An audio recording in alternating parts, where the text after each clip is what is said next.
बहनों और भाइयों नमस्ते। पप्पू कालानी साहब जी, मैं आज आपको प्रणाम करता हूं। वैसे भी आप हमारे दिलों में रहते हैं 5 नंबर वालों के। बहुत सारे लोग आपको याद करते हैं 5 नंबर में, आपके कार्यों को याद करते हैं कि आपने प्रभाराम मंदिर से बस स्टैंड तक जो रोड बनाया, उसके लिए आपको विशेष याद किया जाता है। कालानी साहब, मैं आपके शुभ चिंतकों में से हूं।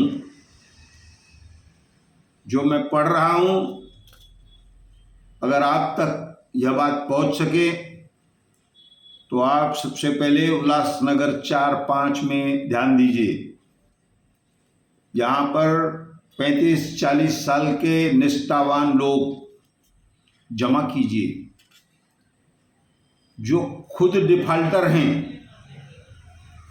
उनको दूर कीजिए।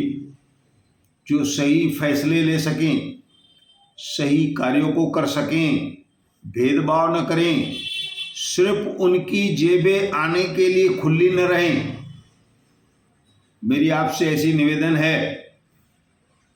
एक ऐसा भक्त आपका जैसे श्याम लालवानी है, जो आपको चाय पिला सकता है, जैसे शबरी के जूठे बेर भगवान राम ने खाए थे। ऐसे लोग रखिए आप,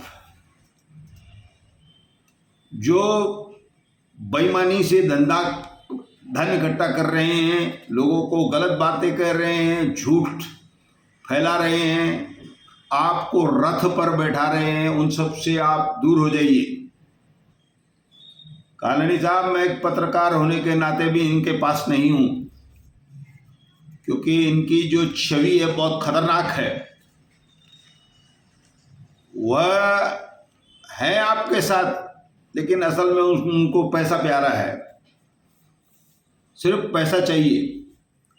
आज मैं कुछ अलग बात पढ़ने वाला हूं। एक चीज मैं आपके लिए और पढ़ूंगा, उसके बाद मैं आगे बढ़ूंगा। भगवान श्री रामचंद्र जी को मर्यादा पुरुषोत्तम क्यों कहा जाता है? जो अच्छे पुरुष होते हैं हमेशा अपनी मर्यादा में रहते हैं। इसका उदाहरण चाणक्य नीति में दिया गया है कि समुद्र देवता कभी कभी अपना रुद्र रूप दिखा देते हैं, लेकिन जो मर्यादा पुरुष है, जैसे भगवान श्री रामचंद्र जी थे, उन्होंने 14 साल के वनवास के बाद भी अपनी मर्यादा नहीं तोड़ी। आप भी इतने साल शहर से दूर रहे, तो आप भी मर्यादा न तोड़ें, और आप मर्यादा में हैं, मैं आपसे क्षमा चाहता हूं। गरीब और बेसहारा लोग, जिनका कोई सहारा नहीं है, आप उनका सहारा बनिए, अच्छे लोगों को साथ लीजिए। इस समय जो 5 नंबर में लोग हैं ना, अगर आपके आने से 200 वोट मिलते हैं तो उनके रहने से 150 वोट हो जाएंगे, वो 50 वोट कम हो जाएंगे, बढ़ेंगे नहीं। वो आज जो उल्लासनगर 5 में है ना, नए लोगों का गठन कीजिए। आपसे निवेदन है, लोग आपको आज भी याद करते हैं। आज ये मेरा जो भाग है 3 है आज, रेमंड के कपड़े पहनने वाले महापुरुष का। मैं उनके भाई से भी कहूंगा कि भाई साहब, उनके छोटे भाई हैं, मर्यादा में रहिए, दमदाटी मत करिए चाचा वगैरह से, नहीं तो बेवजह आपको तो वो मानता नहीं है, रेमंड के कपड़े पहनने वाला। आप तो सादे दुकानों से कपड़े लेकर पहनते और पुरानी गाड़ी चला रहे हैं, उससे आपको कोई लाभ नहीं है, लेकिन आप फिर भी थोड़ा सा, आप एक परिवार के हिस्सा हैं, ऐसा बनकर रहिए।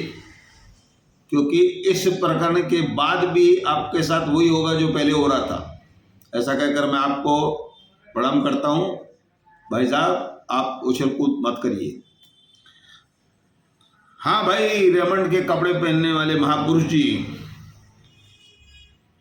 तारीख 11 दिसंबर 2021, निशा मनोहर लाल वाधवा हमारी आदरणीय बहन है।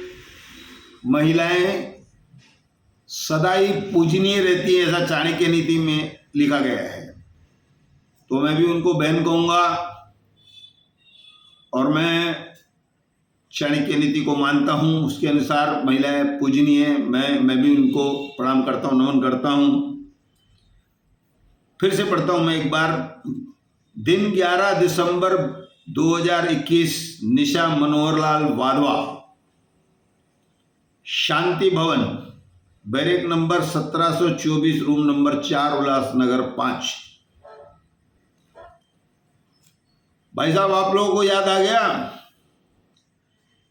इस दिन यह महिला निशा, जो करीबन 45 साल की होंगी, इनको जिन्होंने इनका घर बनाया उन्होंने ही इनकी शिकायतें की। हमको महानगर पालिका से कोई शिकायत नहीं, हम उनके खिलाफ नहीं बोलेंगे। आप लोगों ने फिर भी रहम किया उस पर, आपको धन्यवाद है। आप तो कायदे से चलना है आपको। तो लोक आयुक्त की शिकायत थी, उसका घर तोड़ने आप आए और एक भाई ने ये कृत्य किया, आपको धन्यवाद है। जोर जोर से ये महिला चिल्ला रही थी अपना घर बचाने के लिए। जो अवैध निर्माण कर रहा है, जो घर बनाकर दे रहा है, जिस पर MRTP होनी चाहिए, वही घर तोड़वाने के लिए लोक आयुक्त में शिकायत करता है। ठीक है, घर टूटा, उसके बाद आप उसको लगातार धमकाते रहे, टार्चर करते रहे कि हमारे और पैसे हैं। बार बार पैसों की मांग होती रही। आखिर उन्होंने भी महानगर पालिका को और माननीय लोकायुक्त साहब को घटना की जानकारी दी कि साहब, इसी व्यक्ति ने मकान बनाए, यही शिकायतें कर रहा है और इसने अवैध रूप से गली हड़प ली है। 19/7/23 मैं लोकायुक्त में था उनके साथ। वहाँ पर मनपा के 2 बड़े अधिकारी आए, मैं उनका नाम नहीं लेना चाहूँगा।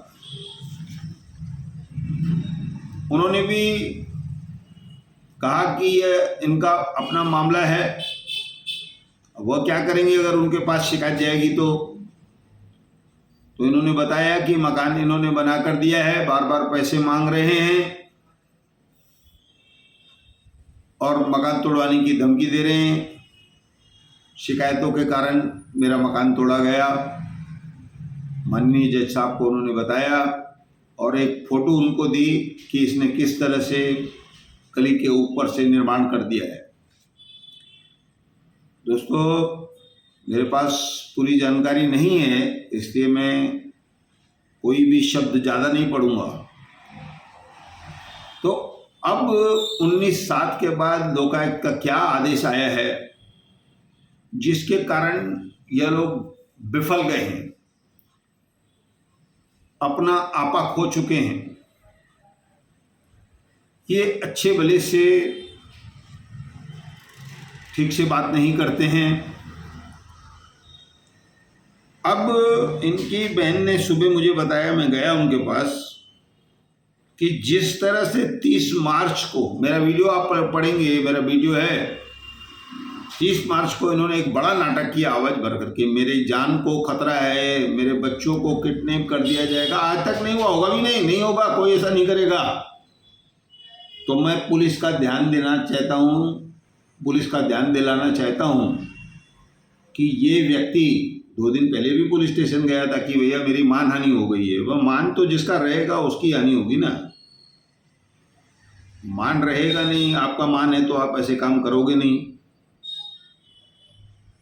तो मान हानि का सवाल नहीं है। आपने बैंक में पैसे नहीं भरे हैं, बैंक ने आपका रिकॉर्ड निकाला है। हाँ, एक चीज़ मैं यहाँ बोलता हूँ आपको, मैं आप उस पत्र के सहारे पुलिस स्टेशन में गए थे, आपने मनोहर वाधवा का पत्र पोस्ट ऑफिस से क्यों ले लिया?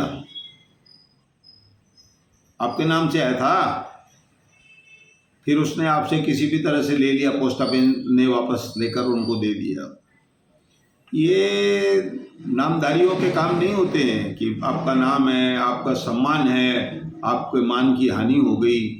अगर आपका मान है तो ये सब करो मत, उस बहन के पास जा करके प्रणाम करो उनको कि जो हो गया छोड़ दो। ये दादागिरी, गुंडागर्दी, आपसे जितने लोग भी आज तक मिले हैं उन सब से आपने फायदा लिया कि नहीं? फायदा निकालने के बाद आपने उसको बाजू कर दिया। जब मुझे कोरोना हो गया तो आपने क्या कहा कि मैं नहीं बचूंगा, आप मुझे गुरु बोलते हो, मैं नहीं बचूंगा। मेरे बच्चों को कौन देखेगा भाई साहब? ये आपका मान है, इसकी आपकी हानि होती है ना। अभी कुछ चीजें और मेरे पास है, आप चिंता मत करो। तो कुल मिलाकर अब माननीय लोकायुक्त ने ऑर्डर क्या किया है, कितने दिनों का समय इनको दिया है ये हमको मालूम नहीं है, लेकिन प्रकरण यह है इन्होंने बहुतों को सताया। अब वह लोग भी कह रहे हैं, कल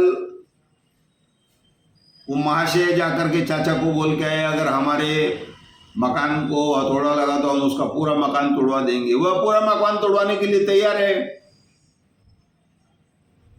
आप करोगे ऐसा? आप अभी से बिफर रहे हो हैं? आपकी कितनी चीजें हैं। तो कुल मिलाकर आप उसका मकान तोड़वा सकते हो, लेकिन जो भी लोकायुक्त ऑर्डर करेगा, लोकायुक्त को ऑर्डर करने दो। क्या ऑर्डर हुआ है, मैं माननीय लोकायुक्त जी को भी प्रणाम करता हूँ।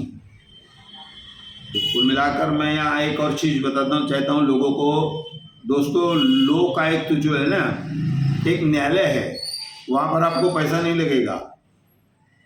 उसकी प्रक्रिया क्या है मैं आपको समझा दूंगा अगर आप तकलीफ में हैं तो। और मैं आपसे 0 फीस लूँगा, 0, कुछ नहीं लूँगा फीस में। जितनी मदद मेरे से होगी वह मैं करूँगा आप लोगों को।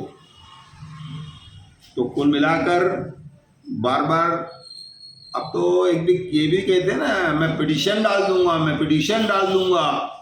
बहुत पैसा है तुम्हारे पास पिटीशन डालने के लिए। भैया, ये जो बालकनी, ये जो सड़क है, जो गली है, उसकी पिटीशन नहीं होती है।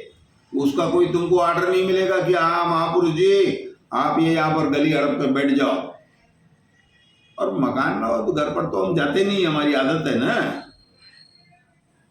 और दूसरा ये आपका बैंक का प्रकरण भी चालू हो गया, उसमें वही बैंक तुम्हारी गवाह है, गारंटर है, निकाल देगी वो अपना गारंटी वापस ले लेगी। क्या करोगे फिर तुम? तो कुल मिलाकर मैं लोगों को जानकारी दे रहा हूँ। और मेरी आधे में जानकारी ये रह गई कि 11 दिसंबर 21 निशा मनोहर लाल वाधवा जब इसके मकान पर हथौड़े लग रहे थे, ये चिल्ला रही थी, लेकिन हम लोग कोई भी हमसे, हमारे जैसे मतलब जितने भी हम अपने आप को बड़े बड़े लोग समझते हैं, हमने उसकी कोई मदद नहीं की। मैं एक शब्द कहना चाहता हूँ, लेकिन वो यहाँ कहने के लायक नहीं है शब्द। तो आखिर में कुछ लोगों ने, बड़े बड़े लोगों ने उल्लासनगर 3 से फ़ोन वगैरह किए, उस बहन का बचाव हुआ। अब आगे जो होगा हम उसके साथ हैं, हम खुले रूप से उसके साथ हैं। कुछ लोग और हैं, आप अपनी प्रक्रिया बढ़ाओ, हम अपनी प्रक्रिया बढ़ाएंगे। आप अगर आज के बाद उनको कोई भी धमकाने गए तो उसकी जानकारी भी हम सार्वजनिक करेंगे, और जो नियम में होगा वह जिसको जानकारी देनी होगी वहाँ पर हम जाकर देंगे। ऐसा कहकर हम धन्यवाद कहते हैं।